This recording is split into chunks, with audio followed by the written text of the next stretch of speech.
I predict in the next 10 years that crypto, blockchain, Bitcoin, all of this innovation will be the 12th sector of the S&P. Bitcoin, an allocation for institutions, which they do not have yet. What I predict will happen, they will put between 50 basis points and 3 basis points or 300 basis points into their portfolios. How much money is that?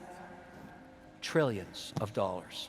Shark Tank star Kevin O'Leary is a huge Bitcoin and crypto bull. Despite his huge miss on FTX and losing tens of millions of dollars, O'Leary's conviction has not been changed.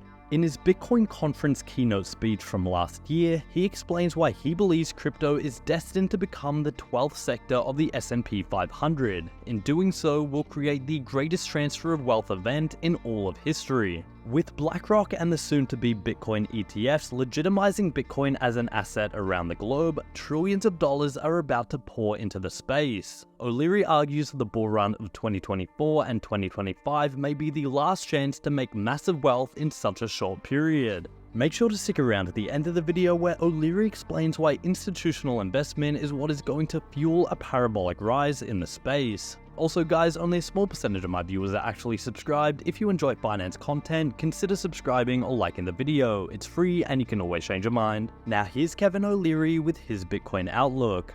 Let's say you're a very, very wealthy Middle East sovereign fund and you're managing, I don't know, $500 billion. And you don't need any more oil as an investment because you've already got that in the ground. So you go to an indexer like me and say, look, give me the S&P, less energy, less airlines. And that's what indexers do. So we as an industry get to see fund flows 24/7 every day. And there are billions of dollars out there waiting for policy, because for all the excitement about Bitcoin, for all the excitement about crypto, for all of the wonderful productivity, these products and blockchain, and everything that's promised that you're going to be hearing about the next 3 days, these massive pools of capital, these trillion-dollar pools, own this much crypto, this much, practically nothing. It's the purvey of high net worth individuals, hedge funds, and retail investors. And that's okay. But what we're missing is policy. When we get policy and the regulator regulates, that's not a negative thing. The spigots of capital are going to flood into this sector like you've never seen. And so for those of us that can invest in it now, you're getting ahead of what's going to be a huge wave of interest when policy occurs. I predict in the next 10 years that crypto, blockchain, Bitcoin, all of this innovation will be the 12th sector of the S&P. Bitcoin is not a coin, it's software. Ethereum is software. Avalanche is software. Helium is software. Solana is software. It's all software. And the smartest hands over keyboards today in the world are developing on the chain and bringing innovation to financial services, which in the end is the largest sector on earth. Now, what we need is policy. We need government to catch up with us so that we don't lose leadership in America to this very important 12th sector of the economy. There's no question. So let me give you a quick update, because I've been spending a lot of time in Washington in the last 3 months, a lot of time. And the good news is, on a bipartisan basis, there are many senators and reps that are thinking about this in a proactive way. So I'm going to give you what I'm calling the 5 vectors of policy and give you an update on where we're at on this stuff, because I've actually read these bills. They're big, a lot of reading, a lot of bedtime reading here. But there's a lot of good innovation occurring. Let's start with the big daddy bill that's coming out of Cynthia Lummis. She is coming here on Friday to give a keynote. This is a very important milestone, to have a senator come here and address this important sector with a bipartisan mandate. That signals that regulation is coming, and that is a good thing. That's vector number 1.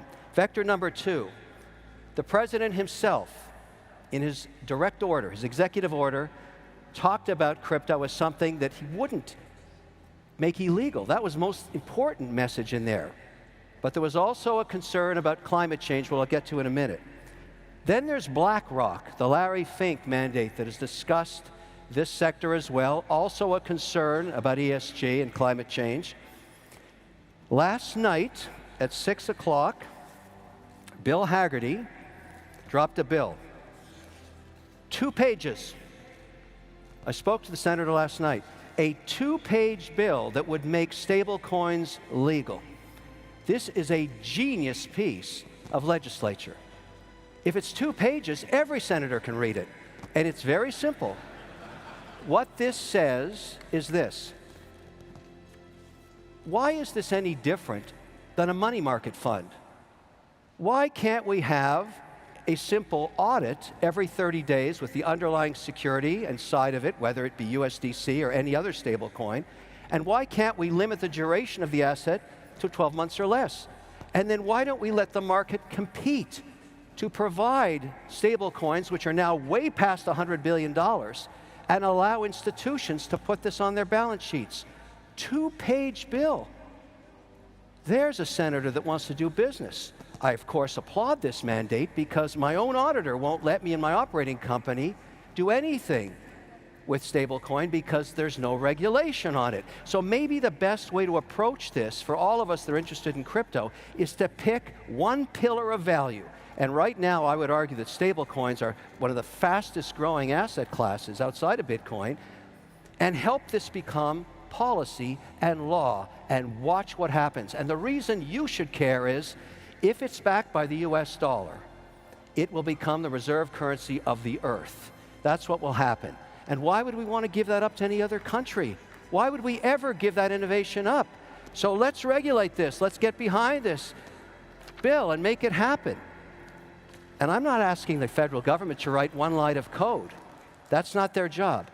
Let the free market, let the private sector develop these stablecoin products and let them compete, just like Fidelity competes with their money market fund, like Schwab competes. They're regulated and everybody uses them when they have a cash balance on their account. Let's do the same thing here. That way, we have the innovators coding and we have the government regulating. That's a great outcome. It's coming soon. Now, let's talk about the minefields in the 5 vectors of policy.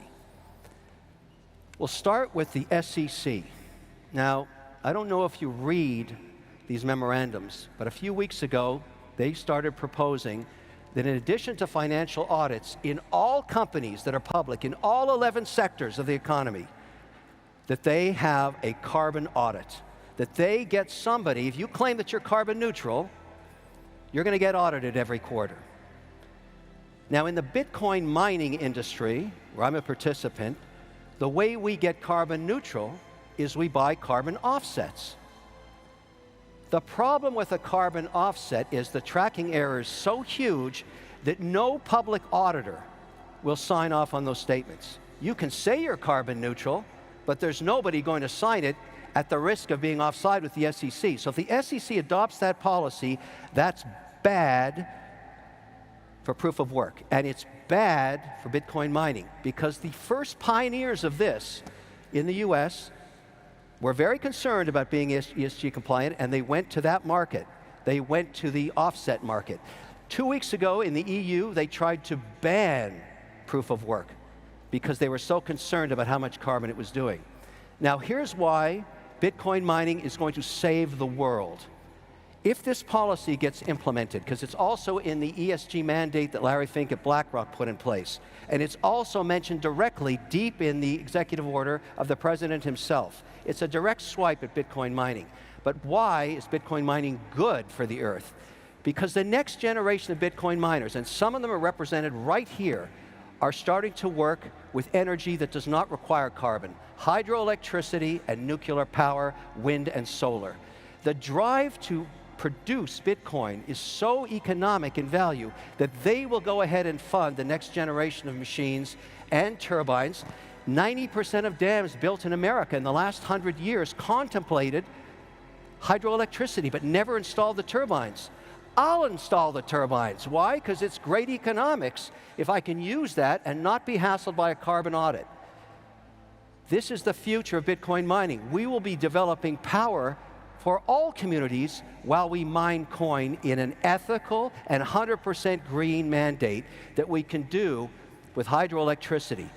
This speaks to Montana. It speaks to the Tennessee Valley, upstate New York, Quebec, Canada, northern Norway, all of these places, Georgia, have an abundance of unused hydro, and that is the future of Bitcoin mining. And it's a good thing.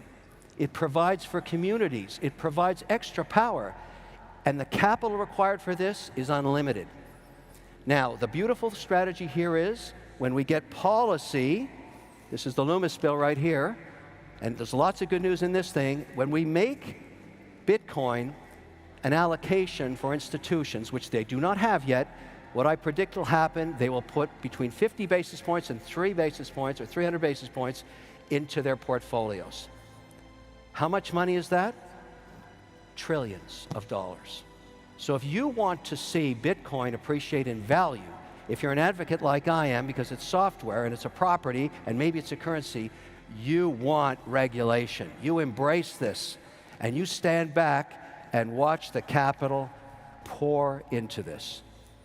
And to celebrate this idea to the moon, I'm wearing my Snoopy Omega today that has Snoopy going to the moon on it. This watch has gone up 4,000% in value in 24 months because of you. You love Snoopy. You love going to the moon. You love this watch, and so do I. Thank you very, very much. So there's Shark Tank star Kevin O'Leary, a now staunch advocate for Bitcoin and cryptocurrencies. Despite his significant losses in FTX, O'Leary's unwavering belief in crypto's potential to transform the financial world remains strong. His prediction of crypto becoming the 12th sector of the S&P 500 and becoming the greatest wealth transfer in history is a bold vision that speaks to the transformative power of this digital asset class.